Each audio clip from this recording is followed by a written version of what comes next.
Pendidikan adalah investasi, layaknya investasi, hasilnya akan kita tuai di masa datang. Setiap hari adalah kesempatan untuk tumbuh berkembang. Di tempat inilah, benih-benih subur pendidikan akan kita tanam dan rawat bersama. Saatnya kita bertransformasi ke arah lebih baik. Assalamualaikum warahmatullahi wabarakatuh.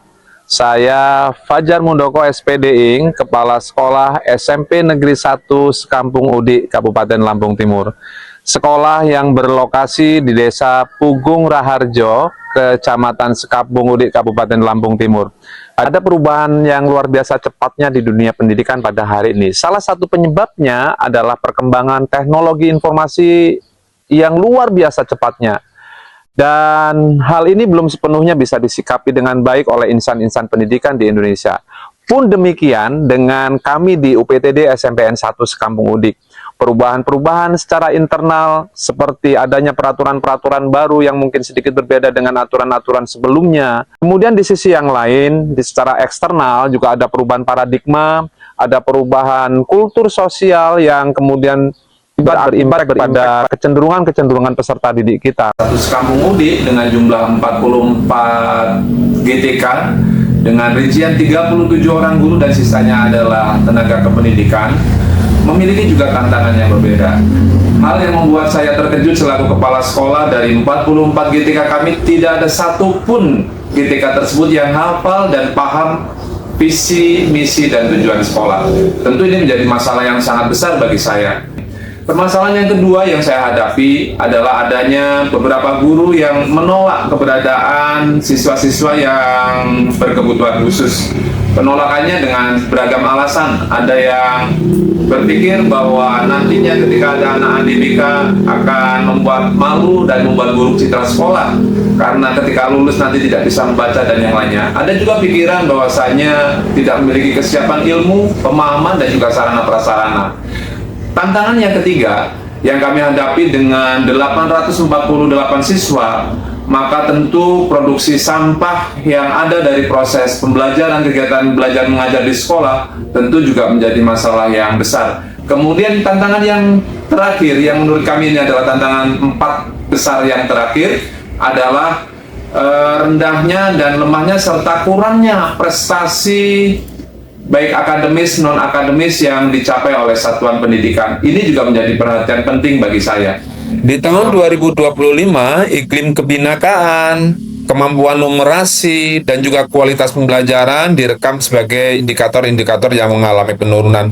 Jauh lebih banyak permasalahan yang harus kita selesaikan sebagai seorang kepala sekolah dibandingkan dengan kemampuan kita untuk menyelesaikan permasalahan itu sendiri. Nah, dalam sebuah kegiatan pelatihan pembelajaran mendalam, kami dikenalkan dengan inquiry kolaboratif sebagai sebuah pendekatan untuk menyelesaikan permasalahan-permasalahan.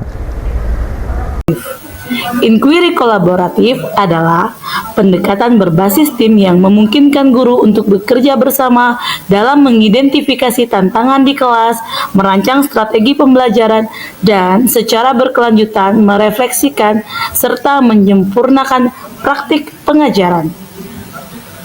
Dalam siklus inquiry kolaboratif merupakan proses berkelanjutan yang terdiri dari 4 tahap utama yang saling berkesinambungan, yaitu assess, identifikasi, desain, perancangan, implementation, pelaksanaan, dan measure, reflect, change, pengukuran, keberhasilan, refleksi, perbaikan. Siklus ini menjadi kerangka kerja untuk guru secara bersama-sama mengidentifikasi masalah pembelajaran, merancang solusi, melaksanakan rencana, serta melakukan evaluasi dan perbaikan secara terus-menerus. Bukan banyaknya masalah yang menjadi permasalahan kita sesungguhnya, tapi kemampuan kita mengorkestrasi sumber daya yang kita miliki. Kemampuan untuk bisa saling memahami, saling bersinergi, dan juga saling berkolaborasi akan menjadi penentu terpenting bagaimana sebuah masalah bisa diatasi. Tim yang dikelola dengan baik, saling bersinergi satu sama lainnya, kepala sekolah dengan dewan gurunya, staf tata usahanya, dan peserta didik, memungkinkan untuk secara efektif menyelesaikan permasalahan-permasalahan yang ada.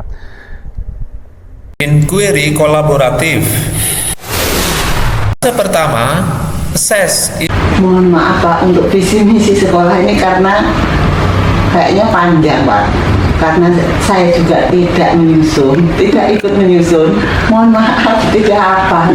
Mewakili teman-teman yang lain, saya juga sedikit kesulitan untuk mengingat, bahkan mengetahui visi kita itu sebenarnya apa gitu Pak. Padahal kan seperti yang sudah Bapak sampaikan, bahwasanya visi merupakan cita-cita sekolah yang mana harus kita tekankan di dalam hati kita. Fase kedua, desain, membuat perencanaan untuk mengatasi masalah-masalah yang ada di assess.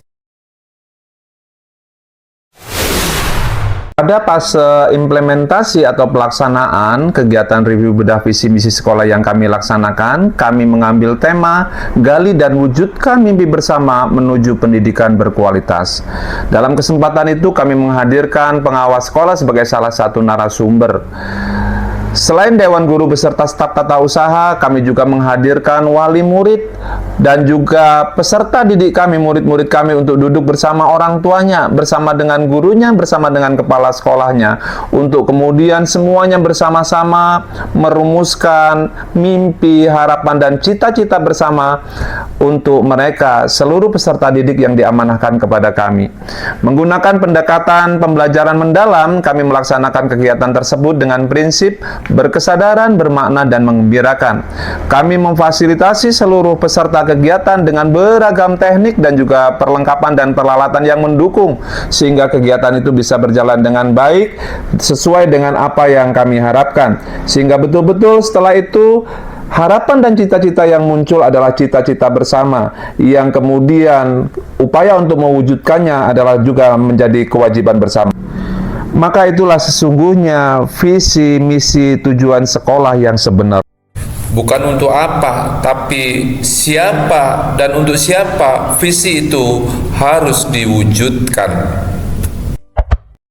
Terakhir, ukur, nilai, dan refleksikan. Ya, tentu saja mengulangi siklus dan juga membangun kolaborasi dengan teman sejawat harus dilakukan secara berulang, sehingga dengan demikian hasil terbaik dari pemecahan masalah yang dihadapi bisa didapatkan. Maka itulah inquiry kolaboratif yang sesungguhnya. Dirilisnya 8 profil lulusan juga mengharuskan kami juga untuk kembali melakukan review terhadap visi kami.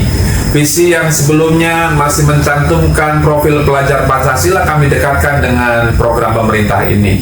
Begitulah perubahan, sesuatu yang memang harus diikuti, dan visi juga tentu harus mengikuti perkembangan perubahan zaman yang ada. Belajar dari pengalaman yang telah kami lakukan, akhirnya kami bersepakat bahwasanya inquiry kolaboratif menjadi salah satu cara bagi kami untuk memecahkan masalah yang ada. Permasalahan sampah yang kami hadapi di tantangan awal, menggunakan teknik ini kami bisa menurunkan sampai 90% sampah yang ada di sekolah, tentu dengan kolaborasi dan melaksanakan siklus secara berulang.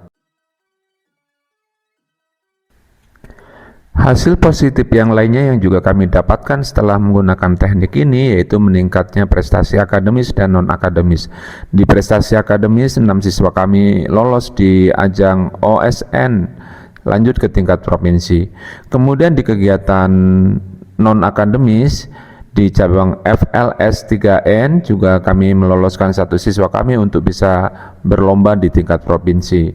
Kemudian yang terakhir, lomba pidato berbahasa daerah, kami juga mendapatkan juara 1, mendapatkan juga prestasi juara umum untuk bidang PAI, dan juga mendapatkan juara 2 untuk kaligrafi Al-Quran tingkat provinsi. Kinerja kepala sekolah mampu mewujudkan kepemimpinan yang disiplin serta inspiratif.